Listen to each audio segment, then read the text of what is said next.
안녕하세요. 자, 오늘 우리가 생각해 볼 것은 통계학을 공부하는 이유입니다. 통계학 지금 우리 계속 듣는 얘기 중에 빅데이터 시대다, 빅데이터 시대다 이런 얘기들 많이 나오고 있고 빅데이터라는 개념 여러 가지 방법으로 해석되고 있고 뭐 그런 시대에 살고 있습니다.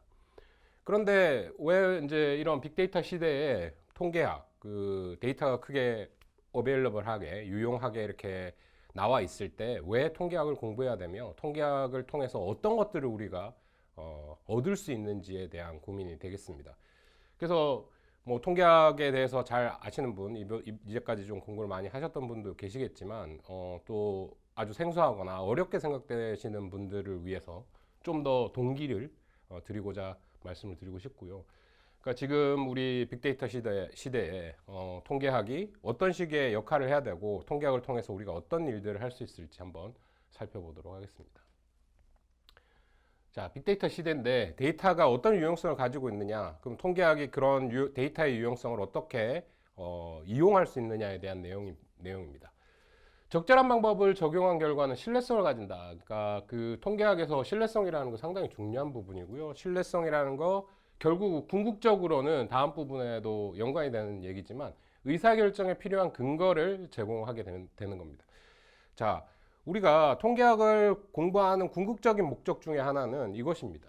자, 유용한 데이터를 통해 가지고 그 데이터를 요약하고 한번 살펴보고 그걸 통해서 어떤 정확한 적절한 통계적인 기법을 이용하면 네, 신뢰성을 가지는 결과를 도출해낼 수 있고 그 신뢰성을 가지는 결과를 통해서 궁극적으로 어떤 의사결정을 하는데 그 목적이 있다. 이렇게 이해하시면 될 것 같아요. 여기서 말하는 적절한 방법이라는 거는 뭐 통계적으로 올바른 방법들을 얘기하는 겁니다. 그 적절한 방법들의 예를 들자면 뭐 첫 번째 자료를 수집하는 과정. 자료가 있다고 하더라도 그 자료 중에 제대로 된 자료를 선별하는 과정. 나의 의도에 맞게 데이터를 골라내는 것이 아니라 임의성을 가진 랜덤니스를 보장받는 그런 데이터셋을 가지고 와서 그 뭐 적절한 통계 기법이 있겠죠. 내가 평균을 비교하고 싶다. 이 집단과 다른 집단을 비교해 보고 싶다던가 아니면은 어떤 특성을 가진 변수들이 더 큰 중앙치 값을 갖는다, 뭐 평균을 갖는다라던가 그런 것들을 적절한 방법, 통계적인 방법으로 통계적인 논리로 판별한 다음에 그 방법을 통해서 그 적용을 하면 자신의 논리를 증명하는 데 있어서 높은 신뢰성을 가지게 되는 겁니다. 자, 의사결정이라는 얘기를 말씀드렸는데 제대로 된 의사결정. 그러니까 지금까지 뭐 우리가 지금 공부하는 통계학의 목적 또는 통계학의 유용성 이런 것들을 생각해 보면 이런 거죠. 자, 어떤 논리가 있어요. 세상에 어떤 뭐 현상이 발생하고 있는데 그 현상을 분석을 하고 싶습니다. 현상을 분석을 하고 싶은데 첫 번째로는 이론적으로 분석할 수 있어요. 아, 이게 이래서 이런 연유로 이런 현상이 발생했다. 또는 뭐 데이터가 요즘 많다 보니까 데이터를 통해 가지고 어떤 사실을 발견할 수도 있습니다. 자, 예를 들자면 중고차 시장에 가봤더니 은색 자동차가 더 높은 가격에 팔리더라.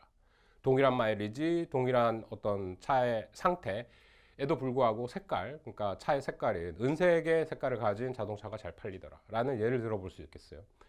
그러면은 차를 파는 사람 입장에서 세일즈맨 또는 뭐 미국 같은 경우에는 차 딜러가 있을 수 있겠죠. 그런 사람 입장에서 그러면 우리가 중고차를 사가지고 올 때 은색 차들을 더 많이 사가지고 와야겠다 라는 판단을 내릴 수 있겠죠.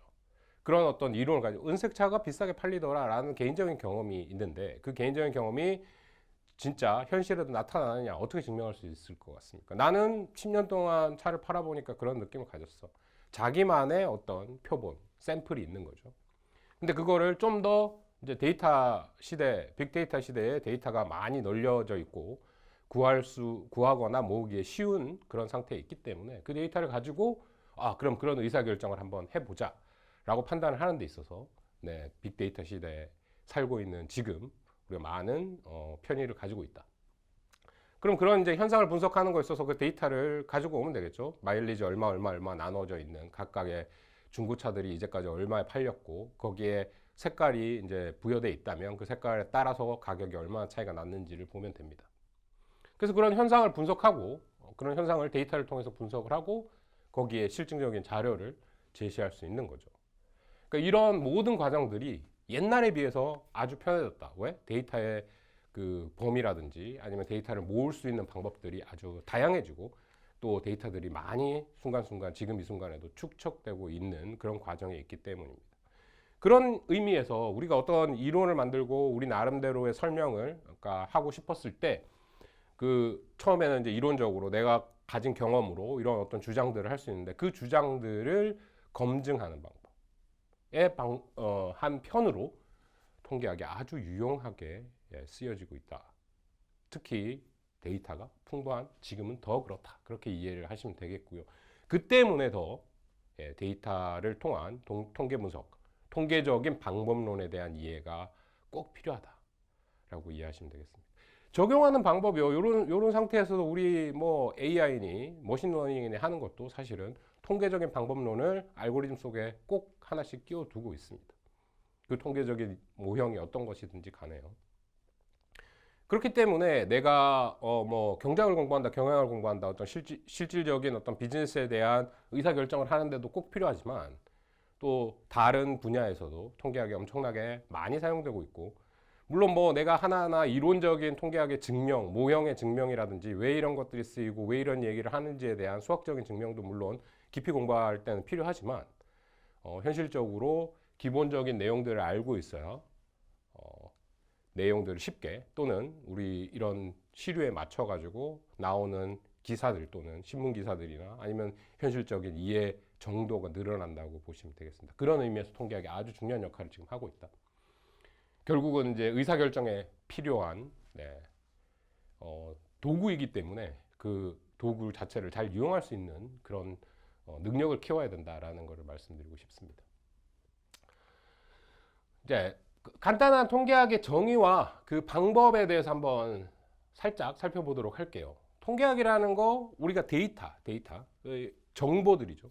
그런 어떤 데이터들을 축적하고 제대로 된 합리적인 방법으로 정확한 방법으로 그러니까 정확한 방법론을 통해서 데이터를 모으는 것 또한 통계학의 한 큰 영역입니다. 그렇죠? 데이터를 모으고 데이터 모으는 과정이 옛날에 비해서 아주 쉬워졌다.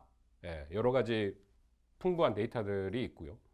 그 다음에 이제 그거에 대한 적절한 방법, 그 데이터를 모으는 적절한 방법을 통해서 그 데이터가 모아졌는지 한번 살펴보면 될 거고, 그 다음 부분이 요약을 좀 하는 겁니다. 그러니까 필요 없는 변수들은 좀 잘라내고, 그 다음에 뭐 잘못된 변수들이 있는지 한번 체크해보고, 그 과정을 통해 가지고 이제 통계학적 방법론, 뭐 검증이라든지, 뭐 예측이라든지 이런 것들을 할 수 있게 되는 거죠. 근데 이 모든 과정이 물론 이제 기본적으로는 수량적인 데이터와 수리적인 수학적인 방법론을 통해 가지고 분석이 이루어지게 됩니다. 통계학이 뭐 정의를 봤을 때 수학의 한 부분으로 이렇게 정의를 내리고 있어요.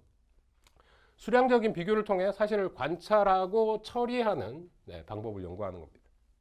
궁극적으로는 뭐 하고 싶다? 그걸 통해 가지고 검증하고 예측하고 한 다음에 그 예측을 통해서 어떤 의사결정을 하는 데까지 목적이 있는 거죠. 근데 이제 통계학이라는 게 그런 과정을 도와주는 학문이다. 이렇게 이해하시면 될 것 같고요. 통계학을 크게 두 부류로 나눠본다면 기술 통계학과 추론 통계학으로 얘기할 수 있습니다. Descriptive Statistic과 Inferential Statistics인데요. 그럼 기술 통계라는 거는 이제 앞쪽 부분, 뭐 이라고 얘기할 수도 있고, 그러니까 배울 때는 이제 앞쪽에서 기술 통계부터 먼저 배우게 됩니다. 기술 통계에서 하고 있는 거 요약, 데이터에 대한 요약, 그 다음에 계산 결과를 활용해서 특성을 설명하는 거, 이 두 개로 크게 나눠볼 수 있습니다. 요약을 어떻게 하느냐? 어떤 데이터가 있어요. 숫자가 쭉 나열되어 있습니다. 그 나열된 것만으로 우리가 유용한 정보를 뽑아내고 그걸 통해서 어떤 의사결정을 할 수가 없겠죠. 그럼 어떻게 해야 되느냐? 요약하는 겁니다. 요약하는 거.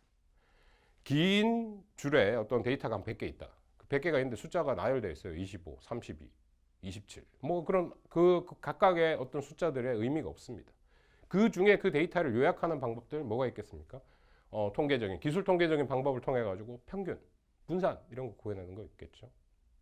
내가 평균 분산에 대한 거는 뭐 대부분 다 잘 이해를 하고 계시겠지만 어떻게 구하는지 그 의미, 그걸 또 이해하는 방법, 그 요약하는 방법 중에 어떤 그러니까 수식을 통해 가지고 숫자의 대표적인 그 데이터 자체의 대표적인 대표치를 찾아내는 방법. 그래서 이제 그거를 중앙값과 뭐 분산이라든지 이런 그 값 자체를 통해서 요약하는 방법이 하나 있겠고요.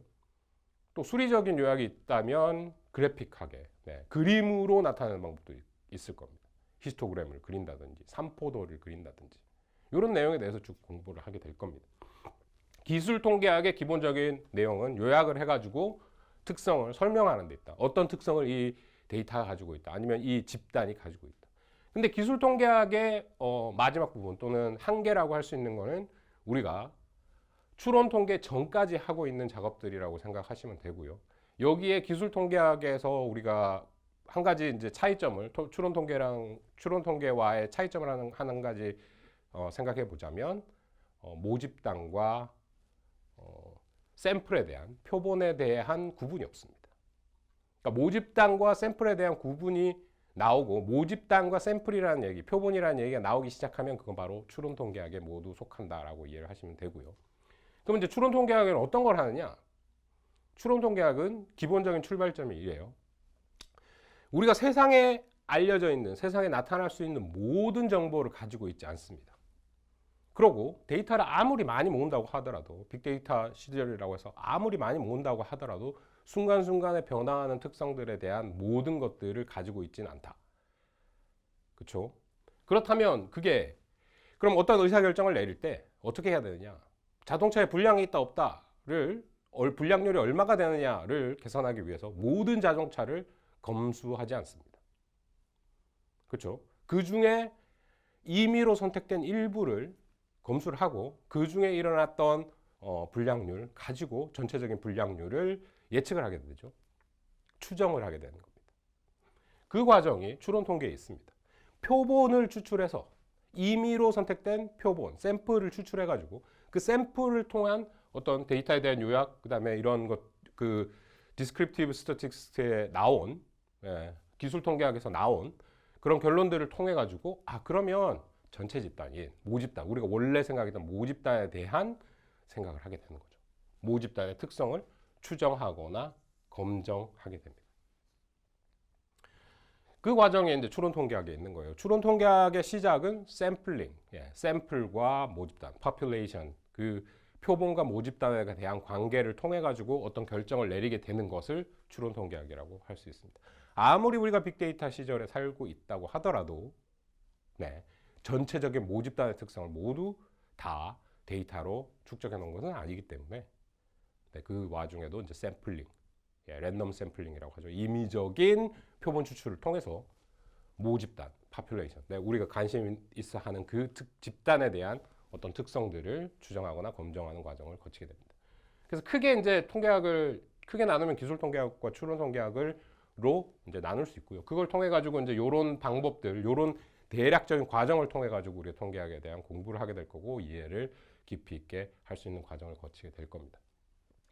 그러니까 뭐 지금 이 슬라이드를 통해 갖고 우리가 알 수 있는 건 통계학에서 대충 어떤 과정을 거쳐 가지고 공부를 하게 될 거고 그 과정 중에 이제 양분을 해서 첫 번째 데이터 자체에 대한 요약과 거기에 대한 그 집단에 대한 특성 파악을 먼저 한 다음에 뭐 수리적인 방법이든 아니면은 그림으로 나타내는 것이든 그 과정을 통해서 어떻게 하는 방법이 한 가지가 있고 그 다음에 이제 전체적인 데이터를 다 모을 수가 없기 때문에 샘플링을 한 다음에 표본을 추출한 다음에 모집단, 파퓰레이션에 대한 특성을 파악해내는 과정, 추론 통계학이 되겠습니다. 이 과정 때문에 우리가 근본적으로는 이런 거죠. 수학적으로는 우리가 생각을 해보면 전체에 대해서는 아는 바가 없습니다.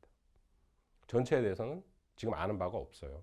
그러니까 모집단의 특성에 대해서는 아는 바가 없고 모집단의 특성을 파악하기 위해서 표본을 이용하게 되는 거죠. 그래서 이 의사결정 아니면 이런 어떤 추론 과정이 확실치 않습니다. 100% 맞는 얘기가 아닐 수 있다는 거죠. 그런 것들 때문에 여기 추론 통계에 들어가기 전에 우리가 꼭 하는 확률론에 대한 공부가 필요하다라는 겁니다. probability에 대한 이해가 필요하고요.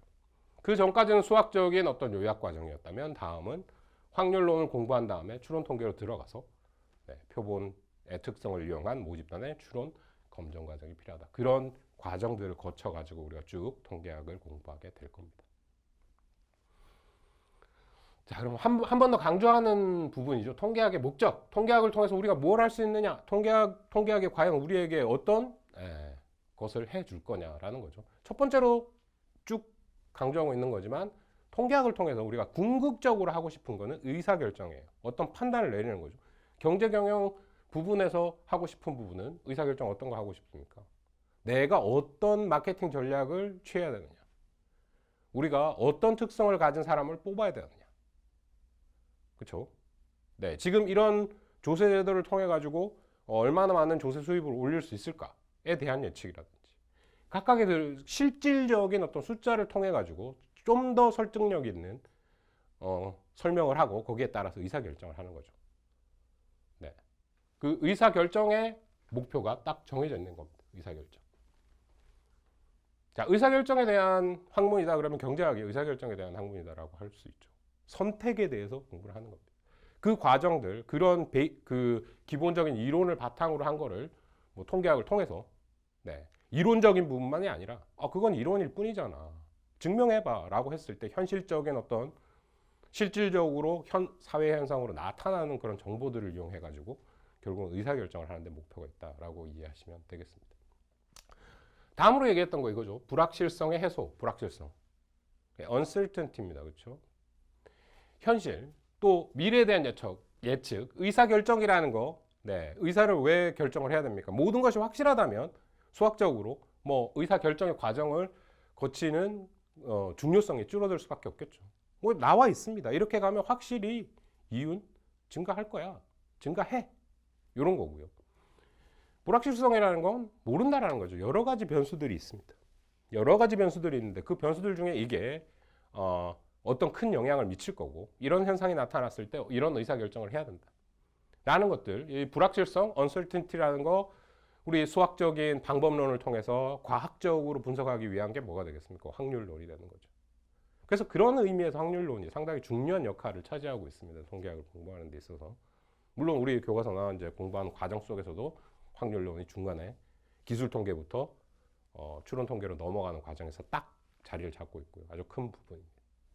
그래서 이제 이 불확실성의 해소라는 부분에 있어서 확률론을 좀 깊이 있게 이해를 해볼 거다라고 이해하시면 되겠어요. 이런 불확실성이 존재하고 있는 사회에서 과학적인 방법으로 어떤 의사결정을 하기 위해서는 통계학의 제대로 된 적절한 모형을 설정하고 그걸 통해 가지고 불확실성 해소할 수 있는 방법을 쓰는 것이 좋다. 그런 것들을 통하면 불확실성의 일부를 해소해낼 수 있다라는 거고요. 자, 또 다른 방법으로는 또 다른 이제 목적으로는 현실의 문제점에 대한 요약을 할 수 있다라는 거죠. 이건 기술 통계학 부분에 있어서 좀 더 강조되는 부분인데, 그럼 데이터가 있어요. 현실이 있는데 결과가 어떤지 잘 모르겠다라는 거죠. 그럼 여기 평균값과 분산이라든지 그런 것들을 요약해서 보여줌을 통해 가지고 현실의 문제점이 과연 여기에 발생을 하고 있었구나 라는 부분들을 찾아낼 수 있습니다. 이런 문제들이 사실은 상당히 중요한 부분이죠. 그러니까 지금 우리가 생각하고 있는 거 경제 경영 분야에 적용된 통계학에 대한 내용들이 주로인데, 그러면 이제 데이터가 우리한테 뭘 해줄 수 있느냐? 현실에 대한 요약을 해줄 수 있다는 거죠. 그 부분이 이제 하나의 또 통계학을 통해서 우리가 할 수 있는 부분이 되겠고, 연관성 파악이 있습니다.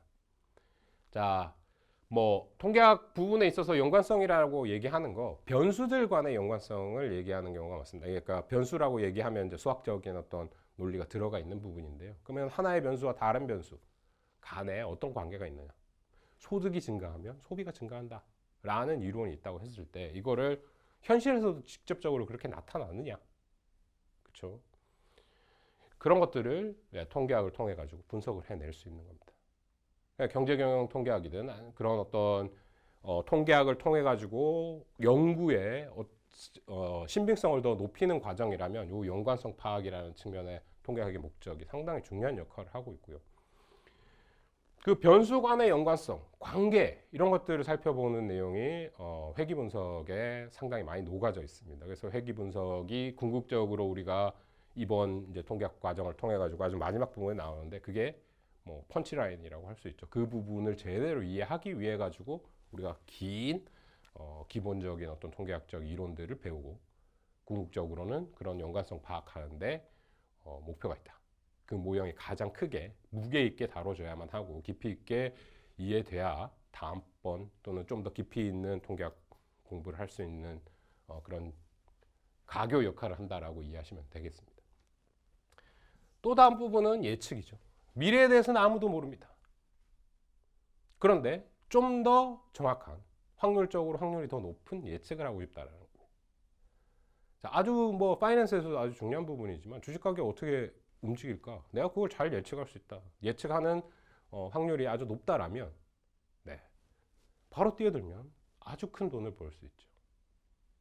그런 것이요. 내가 미래에 대해서 좀 더 잘 읽을 수 있다면 네, 아주 큰 부를 이룰 수도 있고 아주 큰 명성을 이룰 수도 있습니다. 사람들이 미래에 어떻게 움직여갈지에 대한 사람들의 희망과 꿈에 대해서 잘 이해를 하고 있다면 정치가로서도 성공할 수 있겠죠. 그럼 미래에 대한 성공이 정확한 예측을 통해서 이루어진다. 그거를 근거를 제시해주고 방향을 제시해주고 과학적인 방법론을 통해서 그걸 할 수 있게 해주는 거 통계학이 되겠다라는 겁니다. 그런 의미에서 통계학이 아주 중요한 역할을 하고 있죠. 뭐 요 부분들이 다 연관된 부분이지만 사실은 네, 통계학이 해야 되는 역할 중에 한 가지가 이제 그러니까 좀 더 공부를 더 많이 하다 보면 연구에 대한 근거를 제시해 주는 것이죠. 그 근거를 제시하는 과정에서도 예측. 네, 우리가 우리의 논리를 증명을 한 다음에 이게 미래에 어떻게 흘러갈 것이고 우리가 의사결정을 어떤 식으로 해 나갈 것인지에 대한 내용들을 잘 서포트해 주고 있다. 지지해 주고 있다. 이렇게 이해하시면 되겠습니다. 그러면 이제 어떤 과정을 거쳐가지고 이제 통계학이 진행되느냐라는 거죠. 뭐 기술 통계학, 뭐 추론 통계학 이런 부분들이 있지만 그러면 여기 요 과정을 딱 보시면 원래 기본적으로 추론 통계학에서도 이 과정을 다 거친다라는 겁니다. 통계학이 이런 과정을 거쳐가지고 전체적인 하나의 프로세스로 이루어지게 될 거다. 그럼 그 과정들을 한번 살펴봄으로써 통계학을 통해서 우리가 뭘 할 건지에 대한 내용들을 잘 이해할 수 있겠죠. 첫 번째로 하는 거 자료의 수집입니다. 데이터 컬렉션이죠. 데이터를 모아요. 자, 이 수집 과정이 상당히 번거롭고 비용이 많이 발생했습니다. 이제까지. 근데 빅데이터 하는 이유가 이 수집 과정의 용이성이 올라갔다. 쉽게 데이터를 많이 모을 수 있다. 지금 현실에서도 데이터가 쌓여있는 데이터들이 엄청나게 많다. 그런 의미에서 수집 과정이 데이터 컬렉션이 있습니다. 여기서 가장 중요한 거 임의성이라고 했죠. 내가 아는 사람들, 나의 지인들에게 물어가지고 야, 너는 어떤 색깔의 차가 좋아? 이렇게 계속 물어서 모든 사람들이 빨간색이라고 얘기했어요. 그럼 우리 사회 전체에서 빨간색 차를 더 선호하느냐? 그래서 빨간색 중고차가 더 비싼 가격에 팔릴 수 있느냐를 고민해 볼 수 있겠죠. 그런 과정, 내가 알고 있는 지인들에게 대해서 물어본다는 거, 특별한 특성을 가진 아주 특수한 집단에 대해서 물어보는 것이고요. 임의성이 담보되지 않습니다. 임의성이 담보되지 않으면 거기에 대해서 나타날 수 있는 결과가 아주 우리가 항상 고민하고 있는 임의성이라는 부분들이 완전히 파괴됐기 때문에 거기서 나온 결론들 믿을 수가 없다. 신뢰성이 떨어질 수밖에 없다. 그렇게 얘기할 수 있어요. 그래서 수집 과정에서 중요한 통계학적인 단어 또는 용어 이렇게 얘기하면 랜덤니스 또는 임의성이라고 볼 수 있겠고요. 그 임의성을 통해서 수집된 데이터를 통해 가지고 첫 번째로 해야 되는 거 정리를 하는 겁니다. 요약 정리를 하는 거죠. 네, Descriptive Statistics를 통해서 기술 통계학적 방법론을 통해 가지고 정리를 하게 됩니다. 데이터에 요약을 하고 그렇죠? 요약 정리를 하는 거죠. 요약. 데이터를 요약하게 되는 겁니다. 그럼 요약하는 방법이 summarization, 요약하는 방법이 뭐 수식을 통해서 통계적인 수식을 통해서 요약할 수도 있겠고 표나 그래프를 통해서 요약을 할 수도 있겠죠. 이렇게 정리를 하고 요 정리를 한 것을 통해 가지고 어떤 특징들이 수식들을 통해 가지고 뭐 정리를 했다. 그럼 평균이 어느 정도고 분산이 어느 정도 나올 거다. 중앙치는 어디다. 뭐 극빈치는 어디다. 이런 것들을 요약을 해가지고 그 요약을 바탕으로 일단 의사결정을 내릴 수가 있을 겁니다. 이게 추론 통계학을 거친 것이 아니라 요 전체 자체로 표본이나 뭐 모집단에 대한 고민 없이 우리가 모은 자료를 통해서 데이터를 통해 가지고 어떤 정리를 하고 정리를 통해서 의사결정을 해낼 수도 있는 거죠. 여기까지가 기술 통계학 부분이 되겠고요. 기술 통계학. 그 다음 부분이 추론과 검정이죠. 추론과 검정이 들어갔다 그러면은 inferential statistics, 추론 통계학이 되겠습니다. 자, 추론하는 거 뭐가 되겠습니까? 그럼 샘플 표본과 모집단에 대한 이해. 자, 보통 그리면은 이제 이렇게 큰 모집단이 있는데 요 모집단에 아주 많은 데이터 포인트들 우리 볼 수 있는 여러 가지 내용들이 그 자료들이 있을 거고 개개인이라고 이해하셔도 될 거예요. 이런 많은 사람들이 있는데 이 많은 사람들 중에 임의로 어떤 그룹을 선택해 가지고 뽑아내는 것. 요게 표본이 되겠죠, 표본. 그리고 이 전체 그룹이 모집단이 되는 겁니다. 그럼 이 과정이 뭐냐? 표본에서 나타난 특성을 통해 가지고 모집단에 대한 특성을 예측해내는 거 추론이죠. 그 추론 중에 그 추론에 어떤 가설을 세우고 가설이 맞는지 안 맞는지 검정 체크해 보는 거. 맞는지 안 맞는지 알아보는 거. 그게 이제 검정 과정입니다. 사실은 통계 분석 과정에서 앞부분도 상당히 중요하지만 정말 중요한 부분 추론과 검정 과정이 될 것이고요. 이 과정이 이제 제가 보기에는 더 많은 연구도 있어야 되고 좀 더 어렵기도 하고요. 그러니까 이 과정을 거치기 위해서 우리 확률론에 대해서 공부를 해야 된다고 했었죠. 그 확률에 대한 이해가 있어야지 추론과 검정을 정확한 방법으로 적절한 방법으로 해낼 수 있다. 모형에 따라서 각각의 방법론이 조금씩 다르긴 하지만 논리 체계나 또 통계 분석의 과정 또는 어떤 모형이든지 간에 이 과정을 거치게 된다. 필요한 데이터를 모아가지고 정리한 다음에 적절한 모형을 통해 가지고 추론하고 가설을 세우고 검증하는 과정이 되겠습니다. 내가 의사결정을 내릴 때도 어떤 나만의 가설을 설정한 다음에 그 가설을 검증하고 어떤 그 검증 결과를 통해서 의사결정을 내릴 수 있게 되는 것이기 때문에 이 전체적인 과정을 따라가는 거 상당히 중요하다. 이 과정을 알고 있으면 우리가 통계학을 공부할 때 어떤 식으로 차근차근 해 가야 되겠다라는 내용을 잘 알 수 있게 될 겁니다. 이번 시간에는 이제 왜 우리가 통계학을 공부해야 되느냐에 대한 얘기를 해봤습니다. 통계학의 중요성이 점점 높아지고 있다. 시절이 시절이고 빅데이터 시절에 살고 있기 때문에 데이터의 유용성이 아주 높고 그 데이터를 통해서 우리가 합리적이고 정확한 의사결정을 하고 싶은데 적절한 그 방법론이 뭔가 통계학의 어떤 방법론을 우리가 이용하게 된다라는 겁니다. 말로만 이렇게 될 거야 라고 예측하는 거 신빙성, 신뢰성이 떨어지게 되는데 수리적인 현상에 실질적으로 사회에 나타난 현상 그거를 이제 데이터로 모은 다음에 그걸 통해서 제대로 된 의사결정을 한번 해보자 라는 궁극적인 목적을 가지고 통계학을 공부하는 겁니다. 그래서 점점 더 통계학의 중요성이 높아지니까 여러분들도 조금 더 관심을 가지고 뭐 과정 속에 있는 어떤 내용들 수학적인 어떤 이론들이 많이 녹아져 있기 때문에 좀 어려운 부분들이 있긴 하지만 전반적으로 우리가 통계학 공부를 통해 가지고 어떤 과정을 통해서 그런 얘기들이 나오고 그런 의사결정을 하게 되는지에 대한 이해를 깊이 할 수 있으니까 좀 더 관심을 가지고 한번 공부를 쭉 해주시면 고맙겠습니다.